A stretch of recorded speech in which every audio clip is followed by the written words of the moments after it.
My name is Claire Bennett, and 3 months ago, my own parents stood in the kitchen of the house I paid the mortgage on and called me a parasite. Not lazy. Not ungrateful. A parasite.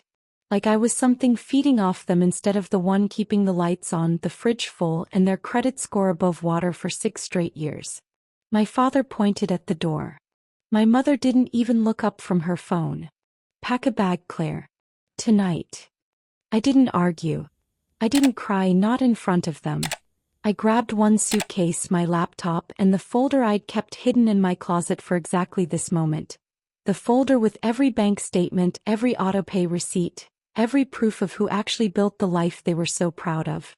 I checked into a motel off Route 9 outside Columbus, Ohio, and I set my alarm for 5:15 a.m. Because at 5:30, 3 things I'd quietly set in motion months ago were about to go off. All at once. They had no idea what was coming. Before I tell you what happened at 5:30 that morning, you need to understand who I was to that house. Because none of this makes sense unless you know exactly what I built and exactly what I let them take from me for 6 years. I'm 31 years old. I work as a senior operations manager for a logistics company in Columbus, and I make good money. The kind of money that, at 25, felt like a miracle after growing up watching my parents fight about overdraft fees at the kitchen table. My father, Richard, worked on and off in construction. My mother, Deborah, cleaned houses for a while, then stopped when her knees gave out. By the time I was 24, they were 3 months behind on the mortgage of the house I grew up in, staring down foreclosure. So I stepped in. I paid it off. Not just that month. I refinanced it under a joint arrangement, put my name on the deed alongside theirs, and for 6 years I paid the mortgage, the property taxes, the homeowner's insurance, the electric bill, the water bill, and half the groceries. I told myself it was temporary. I told myself once they got back on their feet I'd pull back, maybe get my own place, start my own life. They never got back on their feet. And somewhere in there, I stopped being their daughter and started being their tenant, who happened to also be their landlord, their bank, and their built-in punching bag. If you're watching this and some part of you just felt your stomach drop, if you've ever been the one who held a family together financially while getting treated like the problem, I want you to do one thing for me before this story goes any further. Hit subscribe right now, because in about 4 minutes, you are going to watch exactly what happens when the person everyone underestimated stops holding the rope. Trust me, you don't want to miss what's coming at 5:30 a.m. It wasn't just money though. That's the part people don't understand at first. It was the constant, quiet erosion. My mother would introduce me to neighbors as the one who never married, too busy with her little job. My father would sit at the dinner table I paid for and complain that I thought I was better than everyone now. My younger brother, Tyler, 26, unemployed, living in the basement rent-free, somehow was never the parasite. He was finding himself. I was difficult. 3 weeks before they threw me out, I found out why the tone had shifted so sharply, so suddenly cruel. Tyler wanted to buy a truck. A brand new one, $62,000, and he wanted my parents to co-sign, using the house. My house. Our house. The one with my name on the deed, the one I'd been paying for since I was 25. I said no.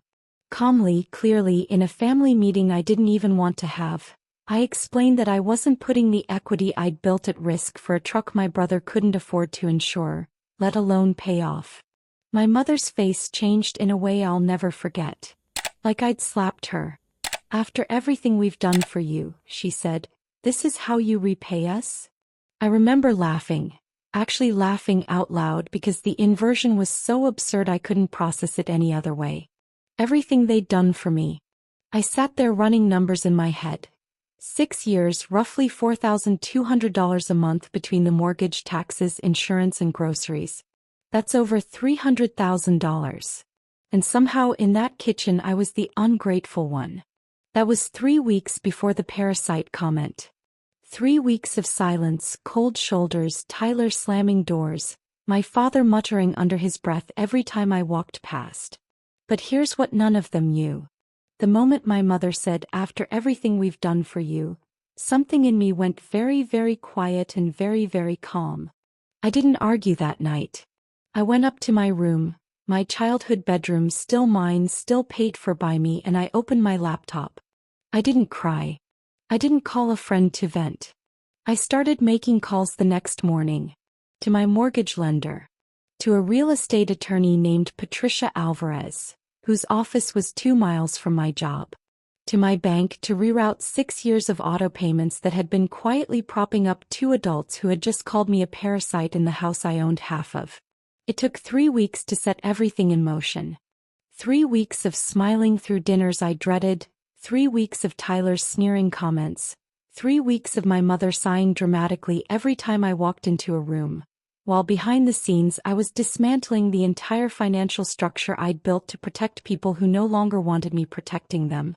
The night they kicked me out wasn't the beginning of this story. It was the ending of my patience, and the countdown I'd already started without them knowing it.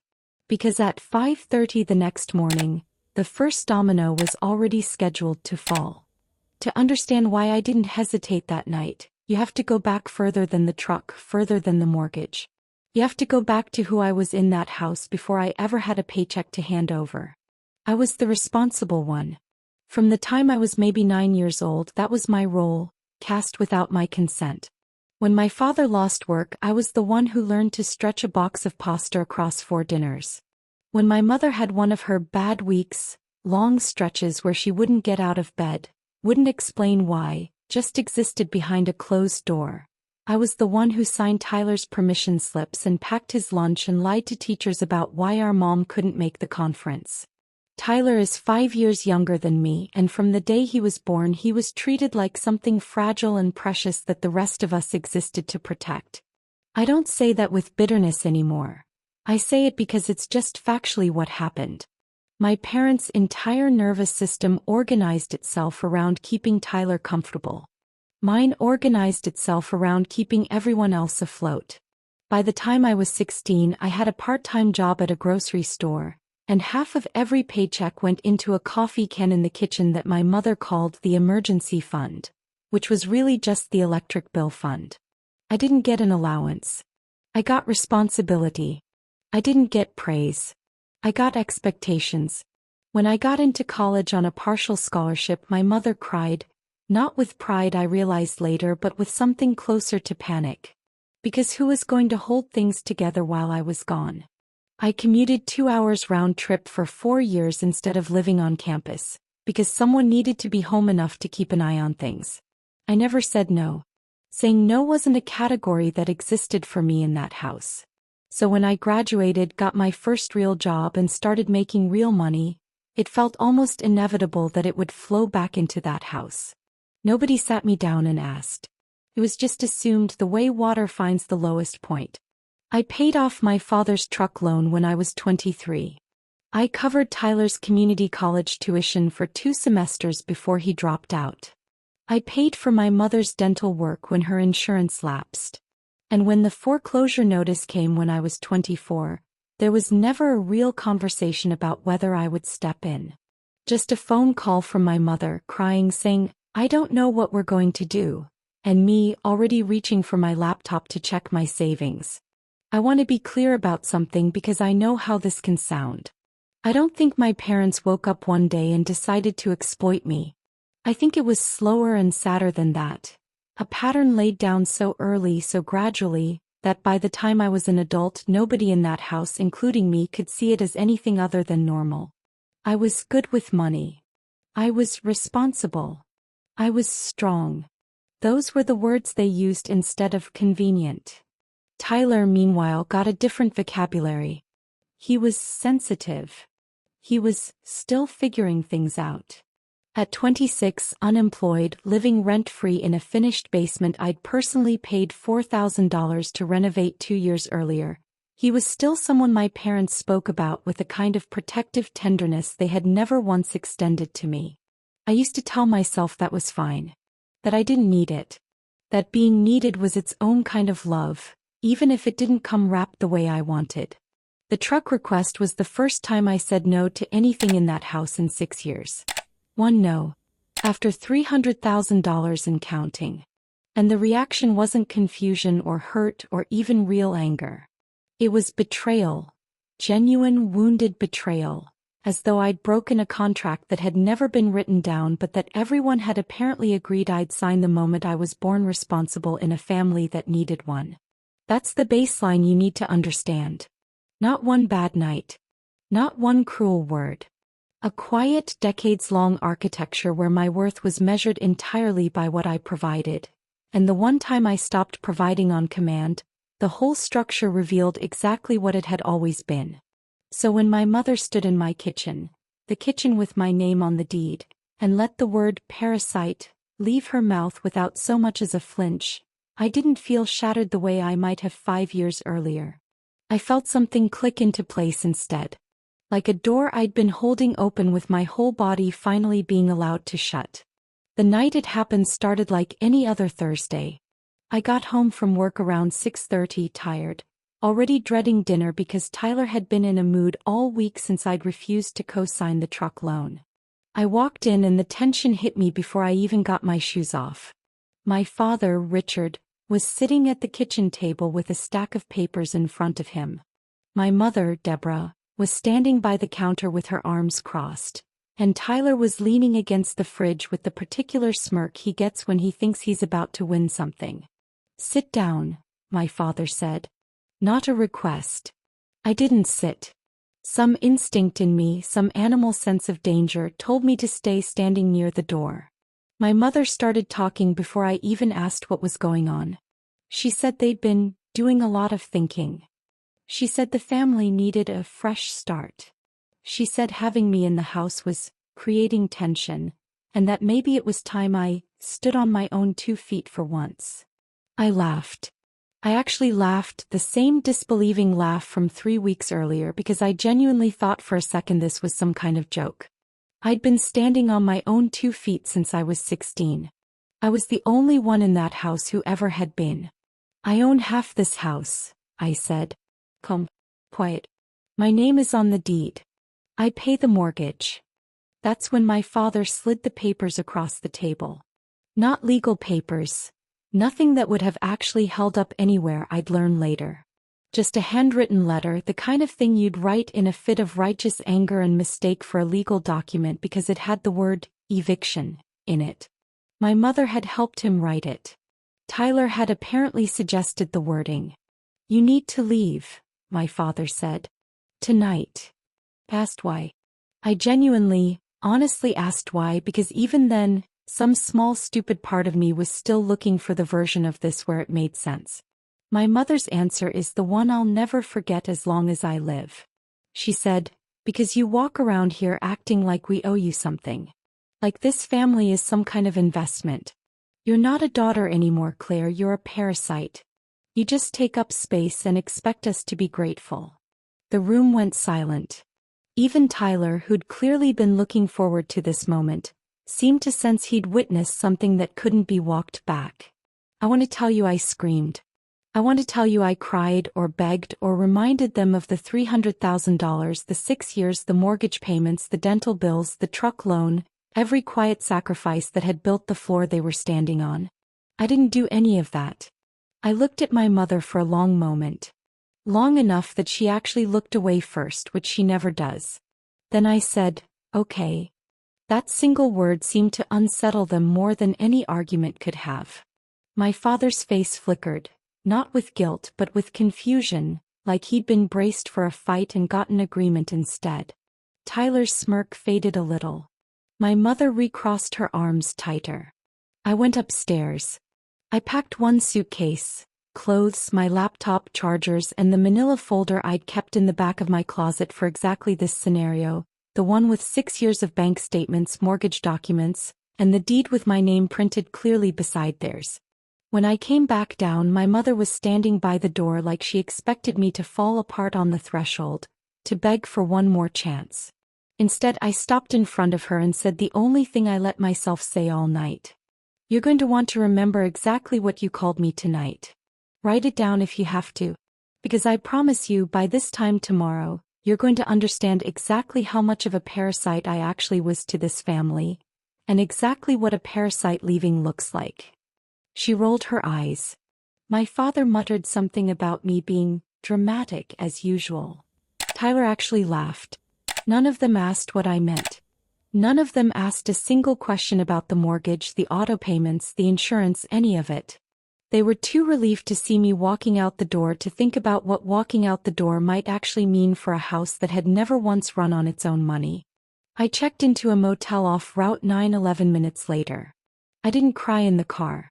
I didn't cry in the room. I sat on the edge of that stiff motel bed, opened my laptop and confirmed the one thing I needed to confirm. Everything was already set to trigger at 5:30 the next morning. All I had to do now was wait for the sun to come up. I didn't sleep much that night. Not because I was crying into a motel pillow feeling sorry for myself. I want to be honest with you about that because it surprised even me. I was calm. Unnervingly calm. I lay there running through the sequence of what I'd already set in motion over the previous 3 weeks, checking it the way you check a parachute pack before a jump. Let me back up and tell you exactly what those 3 weeks looked like because this wasn't a spontaneous act of revenge. This was quiet, methodical, and slow, built the same patient way I'd built everything else in that family except this time for the first time in my life it was built for me. The morning after the truck argument, the one where my mother first accused me of not repaying the family, I called my mortgage lender before I even left for work. I asked one simple question. What would happen to the mortgage, the escrow, and the insurance bundled into it, if my auto payment were removed and the account reverted to manual payment by the other listed owners? The loan officer, a woman named Patricia Alvarez, no relation to the attorney I mentioned earlier, just a coincidence of names I noticed later, walked me through it. My parents were listed as co-borrowers, but I was the one whose account funded the auto draft every single month. If I removed my payment method, the mortgage wouldn't disappear. It would simply become their responsibility again, exactly as it should have been for the past 6 years. Same for the homeowner's insurance, which I'd bundled onto my own policy discount for cost savings. Same for the umbrella policy protecting the house from liability, since Tyler had 2 fender benders in the driveway that I'd quietly smoothed over. Removing myself from all of it wasn't sabotage. It was simply stopping a 6-year favor nobody had ever thanked me for. Next, I called my bank and set a change to take effect on a specific date. Not immediately because I wasn't operating from impulse, I was operating from certainty. I picked a date 3 weeks out, giving myself time to make sure every account, every auto pay, every linked card was properly untangled from a household that had never once considered untangling itself from me. I also made an appointment with Patricia Alvarez, the real estate attorney, to understand exactly what my rights were regarding the deed. She confirmed what I already suspected. My name being on it meant they couldn't simply lock me out without consequence. But it also meant I had every legal right to force a conversation about the property neither of us had ever wanted to have. A conversation about buying me out or selling or refinancing without me. A conversation my parents had apparently just volunteered to start themselves, the moment they handed me a handwritten eviction letter with no legal weight at all. The electric company was next. I'd had the utility bundled under a small business discount through my company's employee benefits program for 2 years, saving nearly $40 a month. I switched it back to a standard residential account under my parents' names only, effective the following billing cycle. The groceries were the easiest. I simply stopped adding money to the shared account app I'd set up years earlier, the one that auto-replenished every 2 weeks so my mother never had to ask. Piece by piece, I wasn't destroying anything. I was just stopping the constant, invisible labor of holding a household together that had decided out loud in my own kitchen that I was the burden. The last piece was scheduled for exactly 5:30 the following morning. The mortgage auto payment, the single largest monthly obligation, the one thing standing between that house and a very uncomfortable phone call from the bank. I'd set it weeks earlier to simply not process. No dramatic cancellation. No angry letter. Just silence where 6 years of reliability used to be. Lying in that motel bed, I thought about all the times I'd absorbed a crisis quietly so my parents never had to feel the weight of it. The time I paid Tyler's tuition without telling anyone so my mother wouldn't have to feel embarrassed asking. The time I covered 2 months of the mortgage during a slow season at my father's job and let him believe the bank had simply worked something out with him.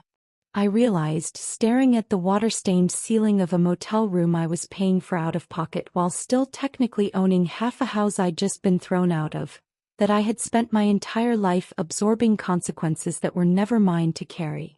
At 5:30 the next morning, for the first time in 6 years, I was going to let a consequence land exactly where it belonged.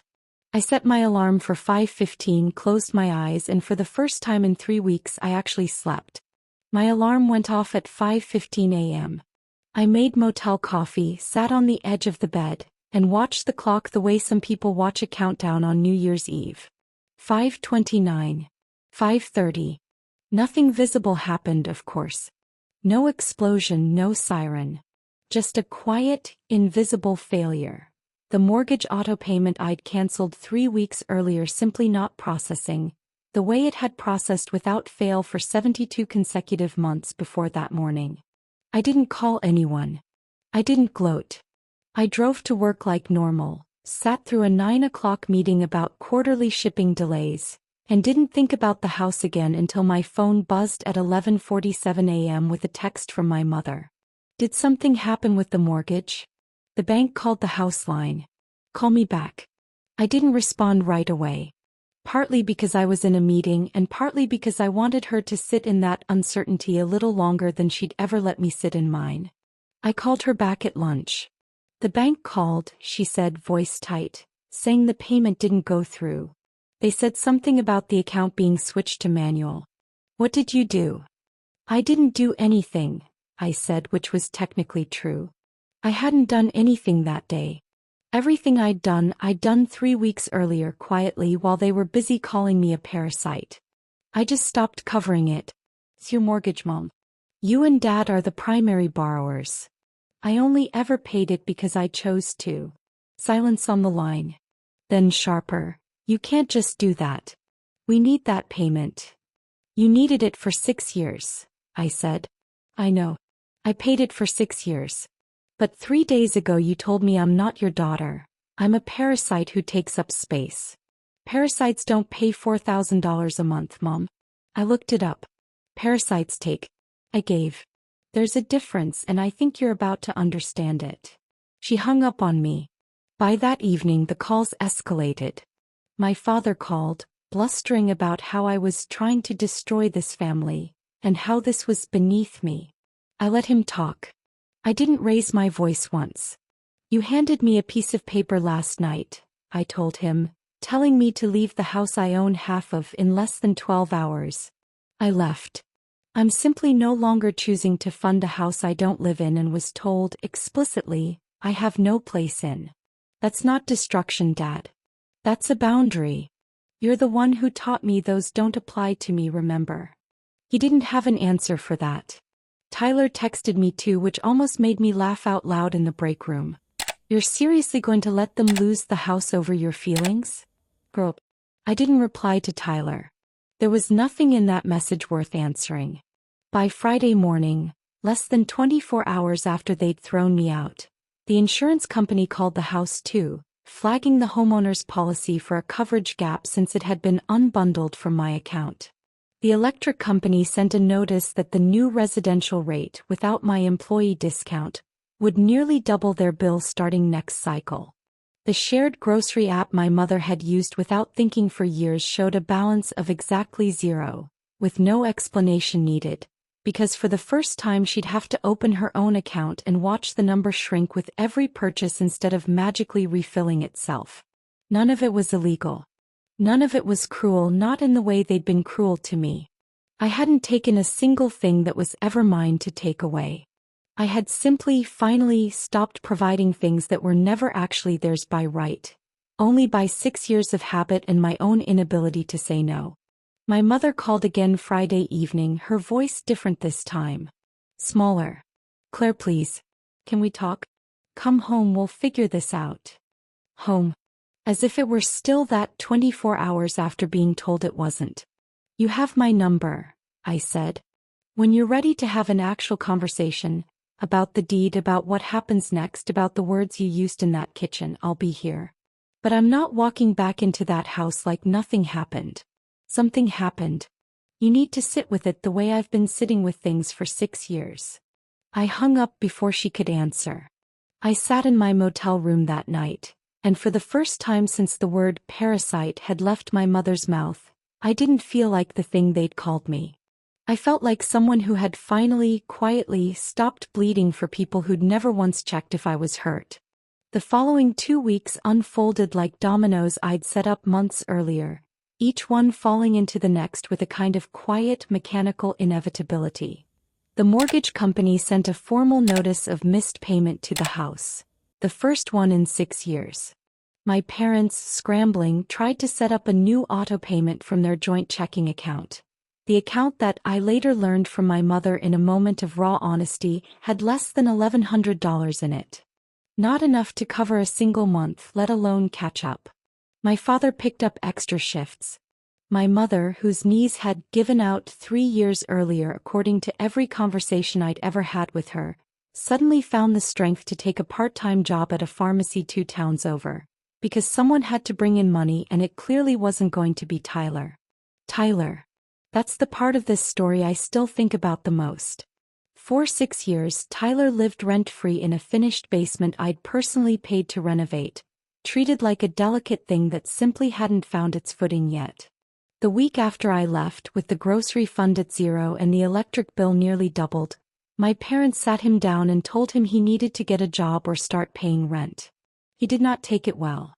I heard about it secondhand through a cousin who still spoke to me, that Tyler screamed at my mother that this wasn't fair, that he was still figuring things out, the exact same language that had been extended to him for years like a permanent grace period. Except this time, there was no me quietly absorbing the gap between what the household needed and what it actually had. There was just the gap wide open staring back at all 3 of them. Within 10 days Tyler moved out, not into his own apartment but onto a friend's couch, because he had no savings, no credit history and no rental application that would pass without a co-signer he no longer had access to. I want to be honest with you. I didn't feel triumphant hearing that. I felt something closer to grief for the version of my family that could have existed if any of them had ever once asked what it cost me to hold them up, instead of only noticing the day I stopped. The house itself came closest to the edge in week 3. My parents, facing a second missed payment and a looming default notice, finally called the real estate attorney's office, not knowing it was the same firm I'd consulted weeks earlier, just a different attorney in the practice. They were told plainly that with my name on the deed they couldn't refinance, sell, or take out any equity without my signature. Every option they explored led back to the same locked door. Me. My mother called again, this time asking to meet in person instead of over the phone. I agreed on the condition that it happen somewhere neutral. A coffee shop near my office, not the house, not anywhere that let them control the room the way they always had. She looked smaller than I remembered. Tired in a way that had nothing to do with her knees. We're going to lose the house, she said, no preamble, no apology first.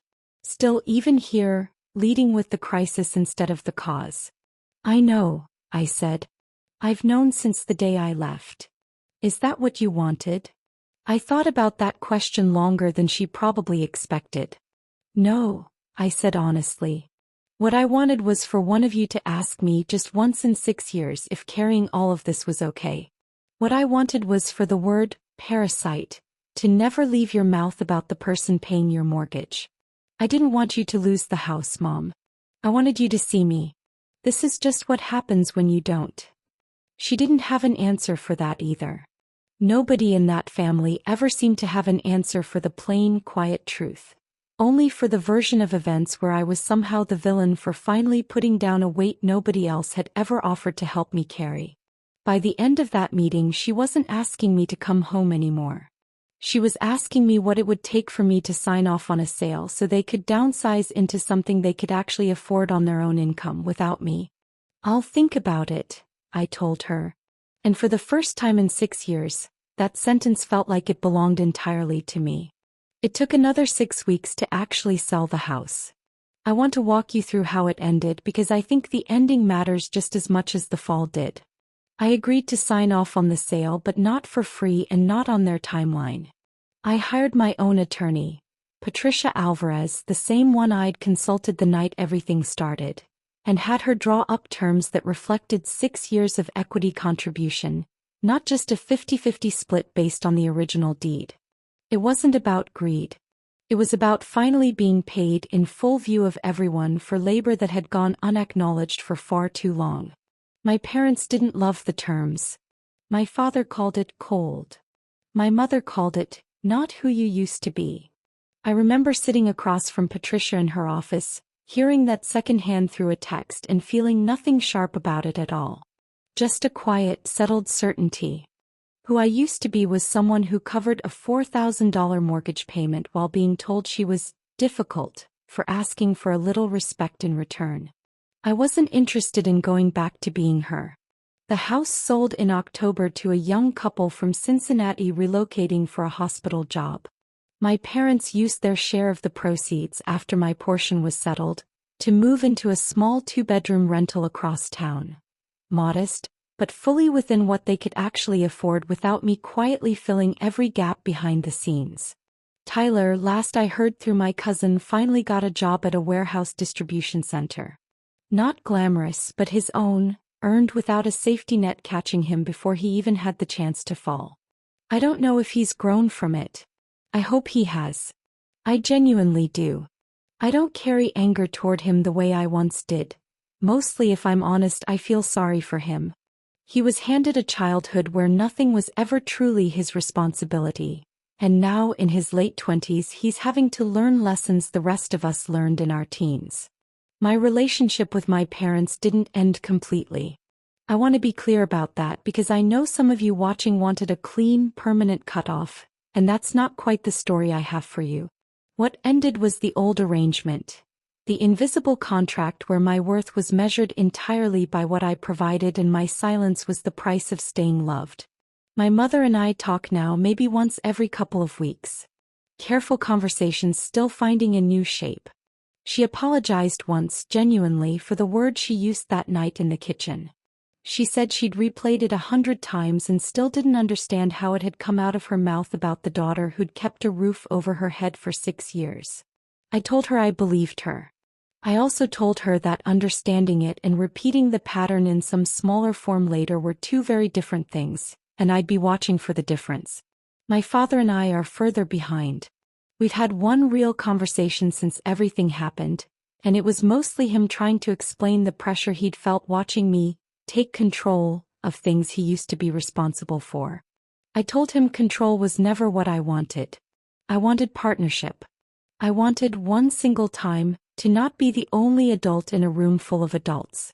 As for me, I moved out of that motel 3 weeks after the Parasite comment, into a 1-bedroom apartment about 15 minutes from my office. No roommates. No dependents. No auto payments quietly propping up anyone else's life. For the first time since I was 16 years old, every dollar I make belongs entirely to my own future, and I have to tell you, there's a kind of peace in that I didn't know I was allowed to have.